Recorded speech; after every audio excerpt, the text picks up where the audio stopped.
Hey, good morning, little tykes. It is a new week, a new day, and you are going to love this week. And I'll tell you why. Because it is E, capital Z, easy. And it's easy because you already know how to do this stuff. Volume of right rectangular prisms. Now, just because you know how to do it doesn't mean you know why you were doing it before. In fifth grade, they said, well, this is how you find the volume. Base times height or length times width times height. But you didn't really know what it means. Well, basically, come on.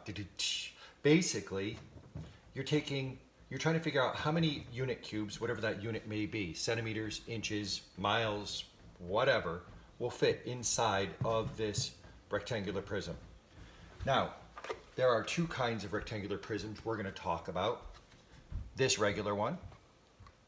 Notice it's a right rectangular prism because it's got all right angles everywhere. And this special kind of rectangular prism, which is a cube. But guess what? Conveniently, they both use the exact same formula. You'll note that the big difference is the answer is given with a little 3 here. That means cubed.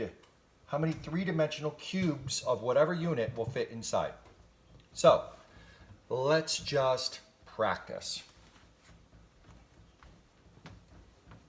It's going to be quick today, guys. I promise. Quick and easy. All right. Let's use both formulas that are exactly the same, really. Oh, let me give myself some more space. All right, let's make a nice rectangular prism. It's so pretty. And I'm even going to try to draw my little dots.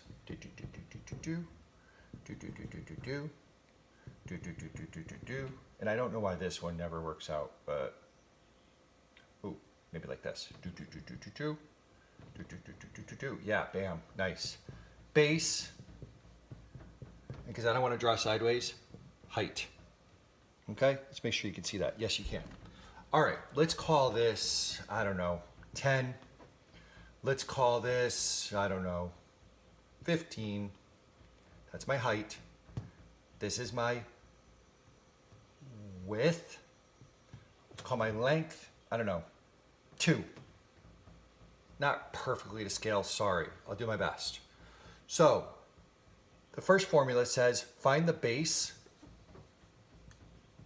then multiply that by the height to get the volume. Well, let's find our base first. I'm going to move this out of here because it's a little confusing there. Let's put it over here, 15.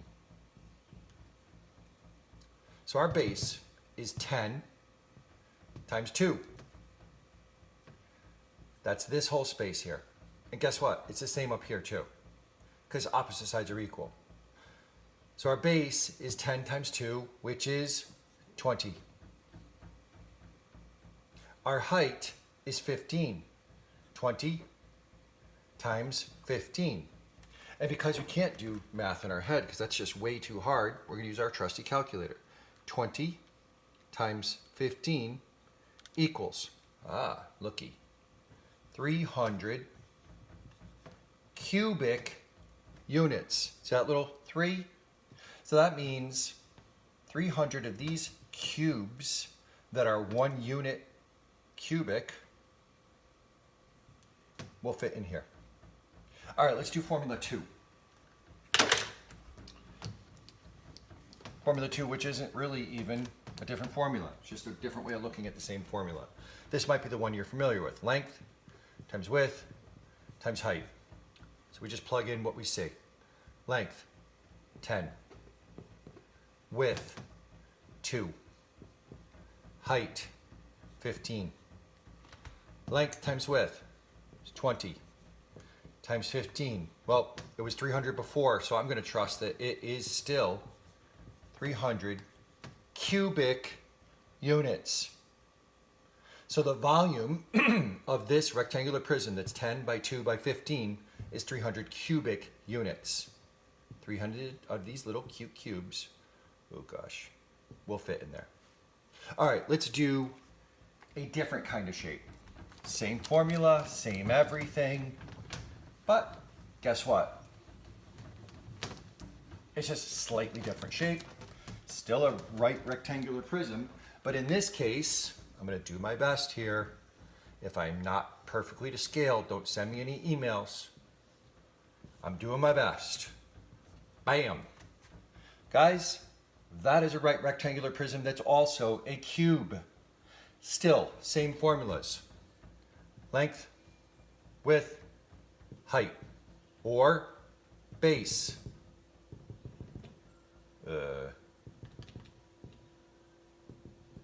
Times height. Okay, so here we are. Maybe this doesn't fit there. Anyway, doesn't matter. Let's call this 4. Let's call this 4. And we'll call this 4. Now, why do I call them all the same thing?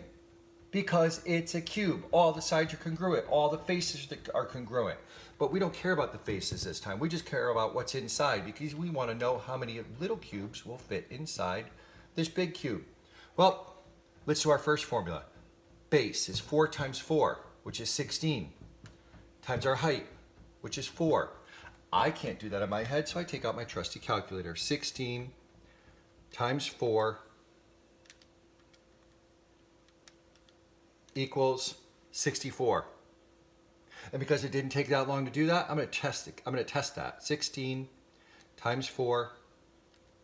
Yep, 64. So 64 cubic units will fit inside here.